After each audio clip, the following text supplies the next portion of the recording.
Okay, good afternoon, Giselle. Good afternoon, ma'am. Can you tell us about yourself? My name is Jezil Benedicto. I'm 23 years old.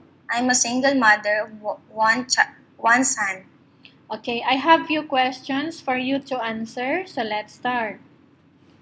Giselle, why do you want to work as a maid? Because I want to earn money to help my family and also my son. Why you choose Malaysia instead of other country? Because it's a good country, ma'am. How are you qualified for this job as a maid?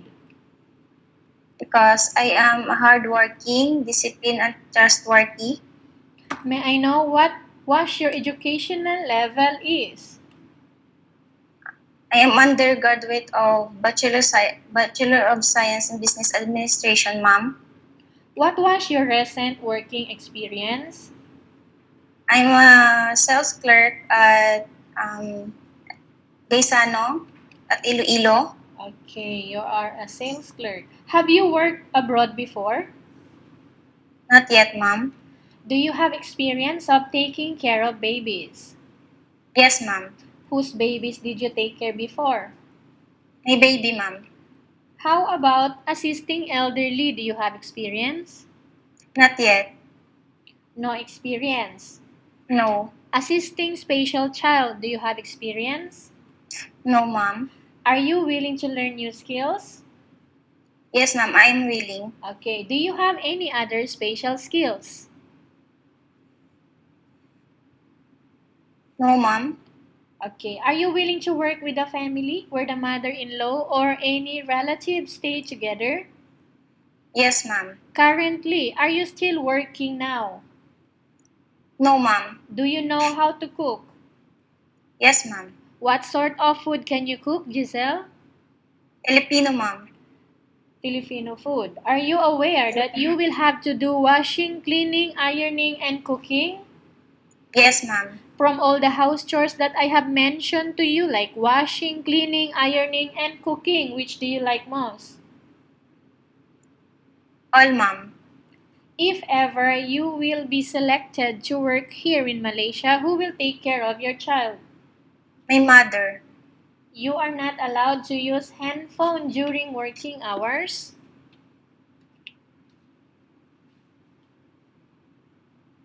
Giselle, Ma'am. you are not allowed to use handphone during working hours. Yes, ma'am. You are only allowed to use handphone after you finish all the works and when going to bed. Yes, ma'am. You are strictly needed to surrender the handphone to your employer in the morning and your employer will return back to you once you're going to bed. Yes, ma'am. If ever your employer finds out that you're abusing of using your handphone and it's affected your working performance, your employer will confiscate your handphone. Yes, ma'am. Are you agree to the rules and regulation for the handphone? Yes, ma'am. How many years is the contract as you agreed and understands? 2 years. Can you describe for us your attitude, Giselle? Hardworking, disciplined, and trustworthy, ma'am. Giselle, how can you assure to us that you will work hard in Malaysia? I will follow the rules and regulations of the employer, ma'am. Okay, can you promise not to use the house telephone without the permission of your employer? Yes, ma'am. Can you promise not to put on makeup but to dress properly while work? Yes, ma'am. Can you promise not to invite friends and relatives without the consent of your employer? Yes, ma'am. Can you promise not to ask for advance salary from your employer under any circumstances? Yes, ma'am. Do you really understand of the rules and regulation of the agency? Yes, ma'am. Do you pay any placement fee for you to come to Malaysia to work as a maid? No, ma'am. Do you have any history of sickness, breast cancer, or any other illness? No, ma'am. Do you suffer from any skin diseases, allergies, or physical defect? No, ma'am. Do you do you have any skin diseases? Again? No, ma'am. Okay. Have you suffered from any serious illness? No, ma'am. Do you smoke, Jezil? No, ma'am. Have you undergone any operation before? No, ma'am. Are you medically fit or are you fit to work? Yes, ma'am. Are you in any medication right now? No, ma'am. Are you allergic with any food? No, ma'am. Are you prepared to work for the employer of different races? Yes, ma'am. Are you prepared to eat the type of food taken or given by your employer?